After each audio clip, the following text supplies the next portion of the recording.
Hang up on high city, I've been feeling.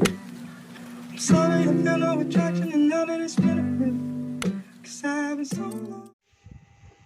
Assalamualaikum warahmatullahi wabarakatuh. Kembali lagi dengan saya Siti Nur Ajijah. Di sini saya ingin menjelaskan tentang teori akuntansi, yaitu pecking order theory. Pecking order theory ini berlawanan dengan trade-off theory yang telah saya bahas di video sebelumnya. Pecking order theory menganggap bahwa tidak ada tingkat cash holding yang optimal, tetapi kas memiliki peranan sebagai penyangga antara laba ditahan dan kebutuhan investasi. Kas akan tersedia ketika profit yang dihasilkan perusahaan melebihi kebutuhan investasinya. Ketika kas tersedia dalam jumlah yang lebih dan perusahaan yakin akan profitabilitas investasi mereka, maka kelebihan kas akan dibayarkan kepada para pemegang saham dalam bentuk dividen. Pada tahun 2000, Knauf dengan meringkas mengikhtisarkan teori pecking order sebagai berikut. Yang pertama yaitu ada perusahaan menerapkan kebijakan dividen untuk kesempatan investasi. Yang kedua yaitu perusahaan lebih suka mendanai kesempatan investasi dengan dana yang sepenuhnya dari dalam dulu, lalu modal keuangan eksternal akan dicari. Yang ketiga yaitu saat perdanaan eksternal dibutuhkan, perusahaan akan pertama memilih menerbitkan sekuritas utang. Menerbitkan sekuritas jenis modal akan dilakukannya pada terakhir kalinya.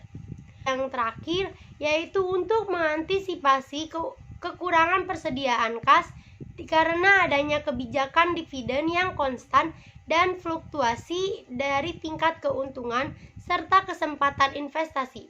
Maka perusahaan akan mengambil portofolio investasi yang lancar tersedia.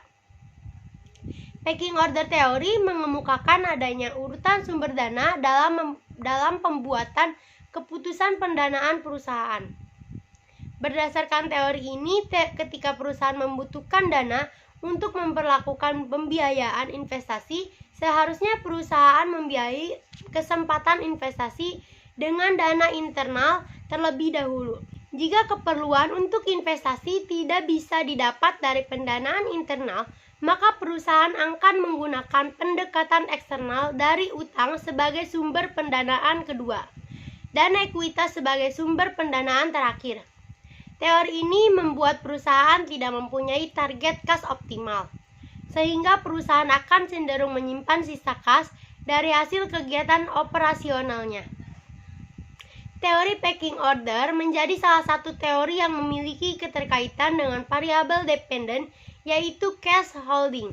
Di dalam penelitian ini, karena pecking order teori menjelaskan faktor penentu dalam menahan kas, yang berkesimpulan bahwa tidak ada tingkat kas yang optimal, melainkan kas berperan sebagai penyangga laba ditahan, dan untuk kebutuhan investasi, kas akan tersedia ketika profit yang diperoleh perusahaan lebih besar dari kebutuhan investasinya. Perusahaan yang memiliki kebutuhan kas dan yakin akan profit dari investasi mereka akan membagikan kas tersebut pada pemegang saham dalam bentuk dividen. Selain dilihat melalui variabel dependent cash holding, teori pecking order juga memiliki keterkaitan pada variabel independen, yaitu cash flow. Perusahaan yang memiliki target tingkat cash flow yang tinggi memiliki kas dalam jumlah yang besar. Hal ini dikarenakan perusahaan lebih menyukai pendanaan internal dibanding dengan pendanaan eksternal. Perusahaan yang mengalami peningkatan cash flow cenderung untuk menahan pendapatan mereka. Pengumpulan kas yang nantinya dapat mereka gunakan untuk mendanai investasi atau dimanfaatkan ketika terjadinya financial distress. Variabel independent capital expenditure juga memiliki keterkaitan dengan teori pecking order. Menurut teori pecking order, ada hubungan negatif antara capital expenditure dan pemilikan kas karena capital expenditure dianggap sebagai arus kas keluar. Karena perusahaan yang memiliki capital expenditure berkaitan dengan dana yang dikeluarkan untuk memperoleh aset tetap. Jika sebuah perusahaan berinvestasi dalam aset tetap, hal ini mengurangi posisi kasnya. Perusahaan dengan capital expenditure yang semakin rendah, maka kapasitas hutang perusahaan juga akan semakin rendah sehingga perusahaan akan memiliki jumlah uang tunai yang lebih besar. Mungkin kali ini itu saja yang dapat saya sampaikan tentang pecking order teori. Sampai ketemu di video selanjutnya. Bye-bye. Wassalamualaikum warahmatullahi wabarakatuh. As I hang up, I'm higher than I've been feeling. I'm sorry, I feel no attraction, and now that it's been a bit. 'Cause I've been so long, so